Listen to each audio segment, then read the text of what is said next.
നമുക്ക് ഫിലിപ്പി 4:19 എല്ലാവരും ഉച്ചരിച്ച് പ്രാർത്ഥിക്കുന്ന ഒരു വചനഭാഗമാണ്. ഫിലിപ്പി, എൻ്റെ ദൈവം തൻ്റെ നിങ്ങൾക്ക് എല്ലാവർക്കും അറിയാം, എൻ്റെ ദൈവം തൻ്റെ മഹത്വത്തിൻ്റെ സമ്പന്നതയിൽ നിന്നും യേശു ക്രിസ്തു വഴി നിങ്ങൾക്ക് ആവശ്യമുള്ളതെല്ലാം നൽകും.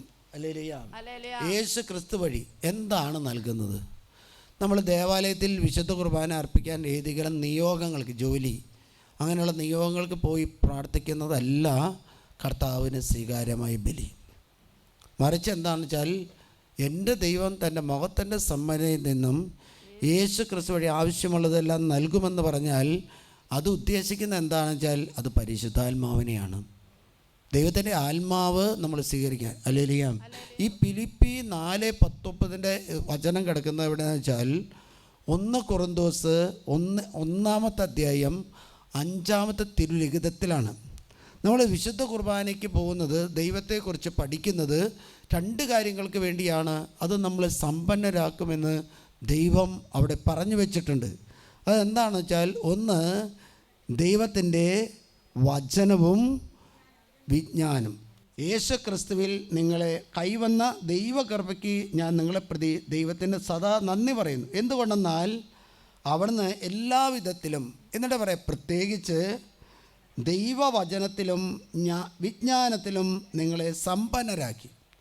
ക്രിസ്തുവിനെ പറ്റിയുള്ള സാക്ഷ്യം നിങ്ങളിൽ ഉറപ്പിക്കപ്പെട്ടതിൻ്റെ ഫലമായി നമ്മുടെ കർത്താവ് യേശു ക്രിസ്തുവിൻ്റെ വെളിപാട് കാത്തിരിക്കുന്ന നിങ്ങൾക്ക് യാതൊരു ആത്മീയ ദാനത്തിൻ്റെയും കുറവില്ല. ആത്മീയ ദാനത്തിൻ്റെ കുറവില്ല. അല്ലെങ്കിൽ 2 കാര്യങ്ങളാണ് പറയുന്നത്. നമുക്ക് ആത്മീയ ദാനത്തിന് കുറവില്ലാത്തതിൻ്റെ കാരണം ദൈവത്തിൻ്റെ സമ്പത്തെന്ന് പറയുന്നത് 2 കാര്യമാണ്.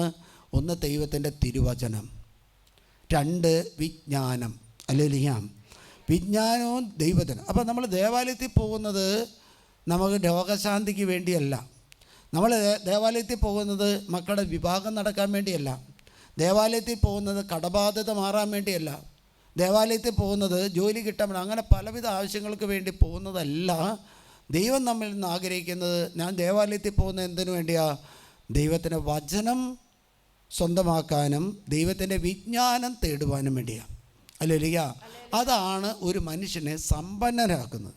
അല്ലെങ്കിൽ നിങ്ങളോട് ഇവിടെ ഞാൻ പറയാറുണ്ട്, നിങ്ങൾ ഒരു 9 തവണയാണ് വരേണ്ടത്. പക്ഷേ നിങ്ങൾ എന്ത് ചെയ്യണം? ഒരു 5-6 തവണ വരുമ്പോഴേക്കും നിങ്ങൾ ശാരീരികമായ രോഗങ്ങൾ വിട്ടുപോകും. അത് നിങ്ങൾ രോഗശാന്തിക്ക് വേണ്ടി ചോദിച്ചതിനാകണമെന്നില്ല. മറിച്ച് ദൈവത്തിൻ്റെ വചനം കേൾക്കുമ്പോഴാണ്, ദൈവത്തിൻ്റെ വചനമാണ് നമുക്ക് സൗഖ്യം നൽകുന്നത്. ഹല്ലേലൂയ.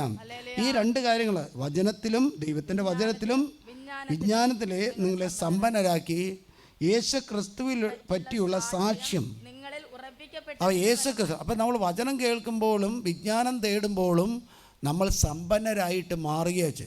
ഇതിൻ്റെ ഇണവചനം എവിടെ കിടക്കുന്നതെന്ന് വെച്ചാൽ 24-ാമത്തെ വാക്യം നോക്കാം. ഞങ്ങളാകട്ടെ യഹൂദർക്ക് ഇടർച്ചയും വിജാതിയർക്ക് ഭോഷത്വവുമായ ക്രൂശിക്കപ്പെട്ട ക്രിസ്തുവിനെ പറ്റി പ്രസംഗിക്കുന്നു. വിളിക്കപ്പെട്ടവർക്ക് യഹൂദരോ ഗ്രീക്കുകാരോ ആകട്ടെ ക്രിസ്തു ദൈവത്തിൻ്റെ ശക്തിയും ദൈവത്തിൻ്റെ ജ്ഞാനവുമാണ്. ഹല്ലേലൂയ. അപ്പോൾ ദൈവത്തിൻ്റെ ശക്തി, വചനം ശക്തമാണ് അല്ലേ? വചനം ശക്തിയാണ്. രണ്ടാമത് പറയാണ് എന്താ? ദൈവത്തിൻ്റെ ശക്തിയും ദൈവത്തിൻ്റെ ജ്ഞാനവുമാണ്. വിജ്ഞാനം എന്ന് പറയുന്നത്, ജ്ഞാനം എന്ന് പറയുന്നത് ഒന്ന് തന്നെയാണ്. ഹല്ലേലൂയ.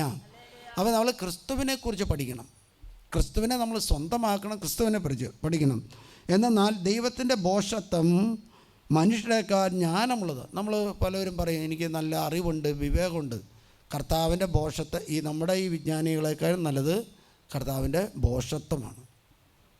കർത്താവിൻ്റെ ഏറ്റവും താഴെ കിടക്കുന്ന കൃപയേക്കാളും കുറവാണ് നമ്മൾ ജ്ഞാനികളാണെന്ന് നടിക്കുന്ന മനുഷ്യർ. ഹല്ലേലൂയ. ഹല്ലേലൂയ.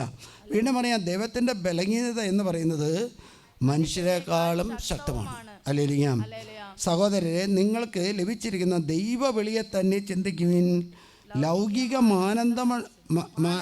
മാനദണ്ഡമനുസരിച്ച് നമ്മൾ വലിയ ബുദ്ധിമാന്മാരിൽ ആരുമില്ല. ഹല്ലേലൂയ. രണ്ടാമത്തെ അതിൻ്റെ ഇടവചനങ്ങൾ കിടന്നത് 31-ാമത്തെ വാക്യത്തിലാണ്.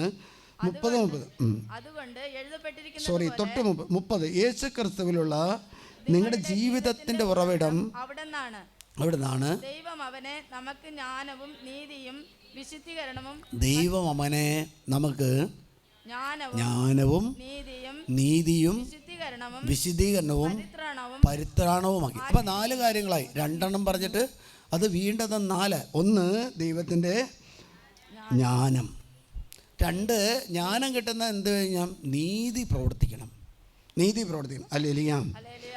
3 എന്താ? വിശുദ്ധീകരണം ആശ. 4 പൗത്രീകരണം.